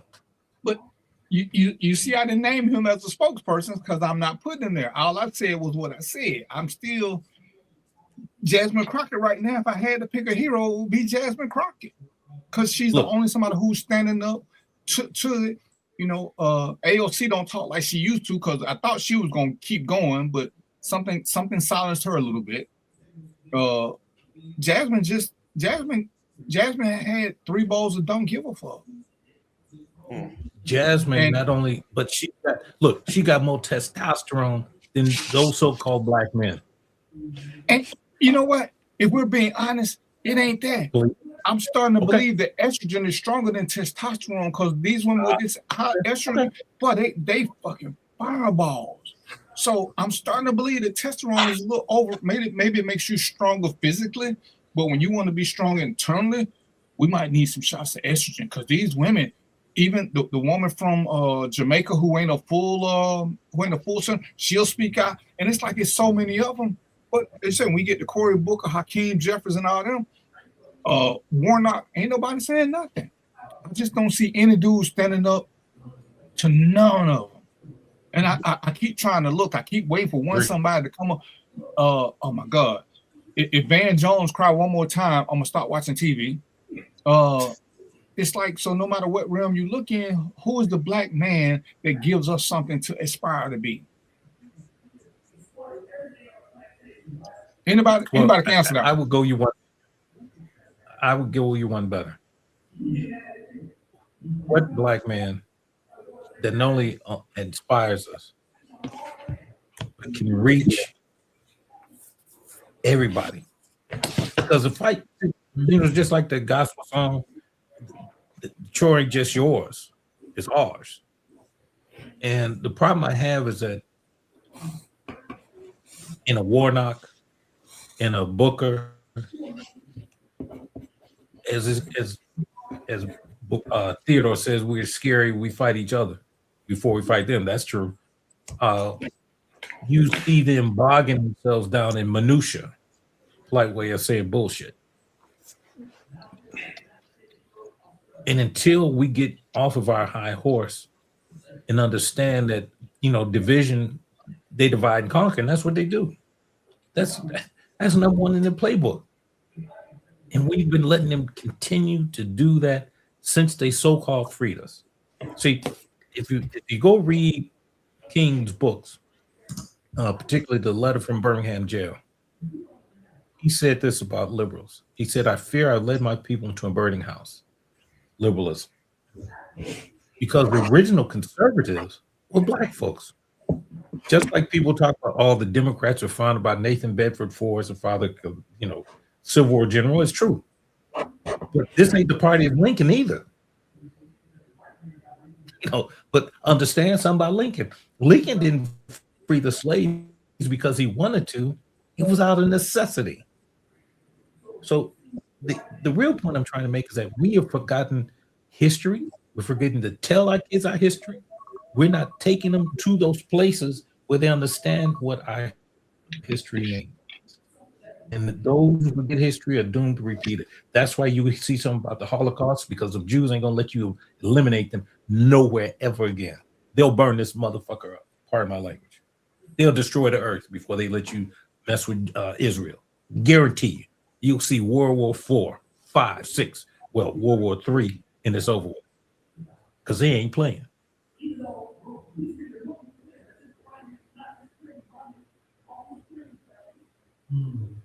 What you got, Mark? I ain't used to you being so quiet. Man, I'm sitting up here learning today, man. So I can sit back and listen and learning, especially when y'all get to talk about politics. Some of it I agree with, I don't think Obama did much for us. And we do not have a true black leader. They only showing up when there's a check involved. So it is what it is. And, it's a sad state of affairs, and that's why we got to do better individually and collectively at the grassroots level. Because looking for somebody who gonna, we got to support this guy, we got to support that guy. And again, when I look at the Spike Lees, when I look at all these, even the dude that did the Wakanda stuff, where are the positive black movies about our history? You can do all this other stuff, and I had a beef with Spike Lee about the Martin Luther King movie, because why did you need to put that in there that Martin Luther King was cheating? Well, what purpose did that serve to put that in the movie? Is that what they told you had to put in the movie so they would sponsor it? But where are our positive movies? Where are our biopics about these things? As we sit back and we talk about these commercial holidays and we talk about this, where's the fight to get Columbus Day fucking permanently removed? I don't even understand why that's a question. Everybody knows that Columbus didn't find America. He didn't. Technically, America was never lost because, you know, if you study history like I had to do, then you know America was found by Amerigo Vespucci, who was before Columbus, but that's a whole nother show.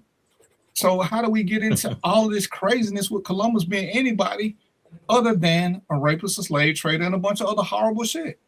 But his day is still there, and we'll still take it off, and we'll get drunk, and we'll talk about how unfair it is. But even at our level, when do we start standing up? But we keep waiting for somebody else to do it. And, you know, most say, you know, oh, you know, we got a good form, yeah. But when do the others? Because me and Joe over 60, we tired. We don't have to fight no more. Mark, it's up to you and the ones you do, because unfortunately, and I say this not with pride, but with actual.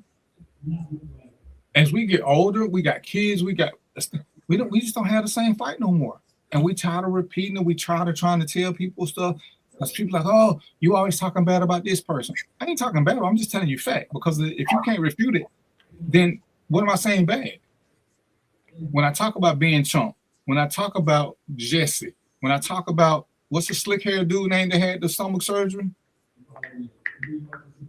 on MSNBC, the Reverend Sharp. Sharp. They ain't been good for us. They scream loud. They got a camera. They say things. Everything they do has been for money. Every fucking thing they do is for money. They ain't done nothing out of goodness of their heart. Not ever. Not ever. Ever. You know, I got into a conversation. Someone's like, why you don't like Andy Young? I grew up with Andy Young. His name is Andrew. He changed it to Andy. They asked him why. He said, because that's what the white people keep calling me. I lost all respect for him when he said that. So you just let them call you Andy because you changed your legal name to Andy because white people call you that? And we're supposed to respect you? Joe just said, here, all of us say, white people call us boy. Which one of us going to change our legal name to boy because that's what white people keep calling us? Ain't gonna happen. And Lord knows they love to say boy. I'm not going to change. At least Kunta Kinte took a life-threatening beating before he, you know, changed his name, before he succumbed. But, you know, so you want me to have respect for somebody who didn't do nothing other than ride somebody else's coattail? Because I'm going to say this, and I'm going to get off my little soapbox.